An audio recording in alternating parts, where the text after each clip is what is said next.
So every so often when you go through Game of Thrones, you just have these types of moments, and we've gotten so used to the term subverting expectations, having this fundamental rewriting or complete 180 of a plot or character, that these more subtle subversions of expectations, these moments that really establish a lot by doing just a little, they get really overlooked.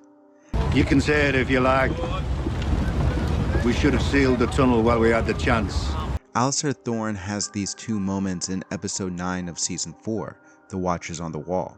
It's my personal favorite battle episode in the entire series, but I'm not talking about that right now.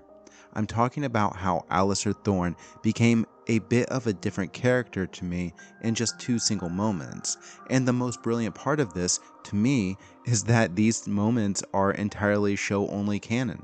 That's right, that means the highly criticized duo of David Benioff and D.B. Weiss did something that I actually really liked. And what could be considered unnecessary writing, I think adding these little moments perfected Alliser Thorne. From the very beginning of Jon Snow's time at the Wall, Alliser Thorne had been a total antagonist toward Jon, and you could tell that there's more to it than a drill instructor just giving a new recruit a hard time.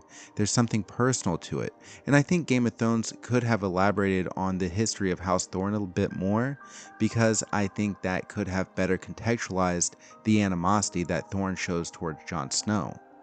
I'm not going to do a full book version rundown on Alliser Thorne here, but if you want that video, let me know in the comments. But long story short, Alliser was loyal to the Targaryens during Robert's Rebellion, and when King's Landing fell, he was given the choice of execution or to serve at the Wall. Obviously, he chose the Wall. So adding that detail to Thorne in the show would have provided better context for his animosity toward Jon Snow and the Northerners in general.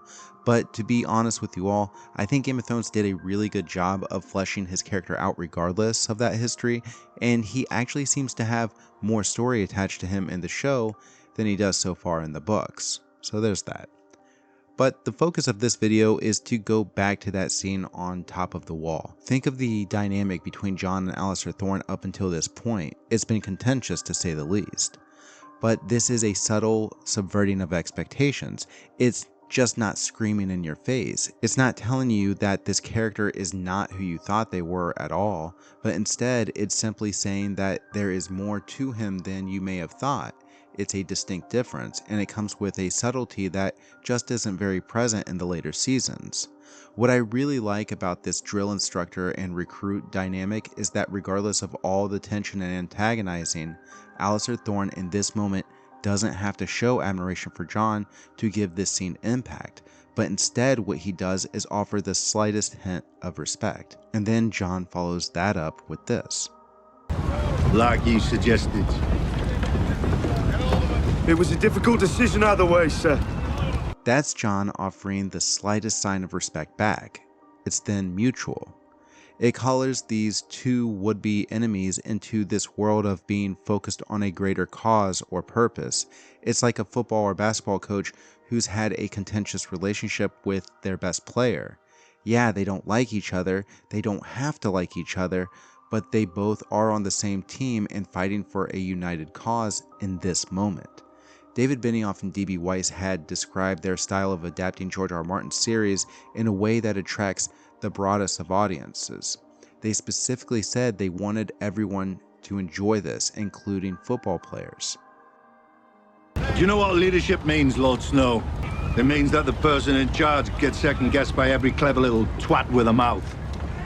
But if he starts second-guessing himself, that's the end. For him, for the clever little twats.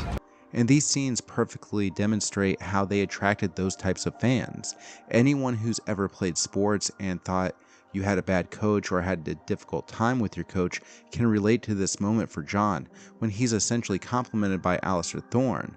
But the real compliment to Jon is when he says, "This is not the end. Not for us. Not if you lot do your duty for however long it takes to beat them back. And then you get to go on hating me, and I get to go on wishing your wildling whore had finished the job." He's communicating that he needs Jon, and claiming that they can go on hating each other suggests he sees a world where they win this battle because he does have confidence in Jon to do his duty and do it well. I like where this scene leaves Thorne's character in the show in relation to Jon Snow moving forward. It's obvious that Thorne doesn't like Jon, but he does respect him enough to see him as a valiant servant for the Watch. This is important if you think that Thorne would ultimately betray Jon or disobey him later when he becomes Lord Commander. For the Watch. The politics admittedly are far more interesting in the books, and every single thing Thorne does in this episode is actually show only, because, well, Thorne actually isn't even at Castle Black during the wildling attack. But for the show, I think this next moment works really well. She's never fallen before! She will not fall tonight! Those are Thens on our walls! Do you want to fill the belly of a Then tonight? No! Tonight we fight! And when the sun rises, I promise you, Castle Black will stand! With me now! Now with me! This scene kind of caps off the head coach analogy I used earlier. Thorne gives his team a pep talk and then thrusts himself right into the mix of the battle before getting injured and being dragged away to safety. This scene and the conversation with Jon atop the wall really makes the case in the TV show medium that Alliser Thorne is a worthy leader, but when he falls, it leaves Jon to pick up that mantle and lead by fighting with his brothers in black. If I were to summarize why these moments with Thorne truly matter so much, a lot of it is really just entertainment that takes advantage of some of your audience's more basic emotions. With Jon, the talk atop the wall offers validation for Jon, whereas the battle speech is simple, like a football coach, but its simple way of offering inspiration really simplifies the task. Fight, kill or be killed, and I'm going to fight or die next to you.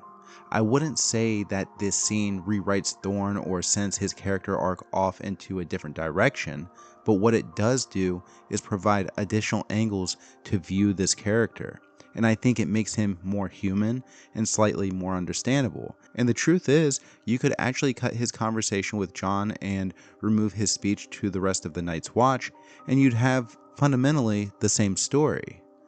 A lot of writers have been taught that if you're not adding conflict or you're not moving the story forward, you're just creating filler, and if you can tell the story without a scene and your story is unchanged, cut that scene. Well, the author of the books, George R. R. Martin, really does not take that advice, and I'm really thankful. Showrunners David Benioff and D.B. Weiss also did not take that advice, and I'm really glad that they didn't, because they ultimately created a couple of my favorite scenes and one of my favorite episodes of the entire show. It's totally not found in the books, it's entirely show only, and it really changes a lot of that battle from what you got in A Storm of Swords. But I really liked the way it fit into Game of Thrones. Look, if you made it to the end, let me know by leaving this video a like or telling me your favorite changes from the book to the show, like this one with Alliser Thorne. And for more videos just like this, you can click right here.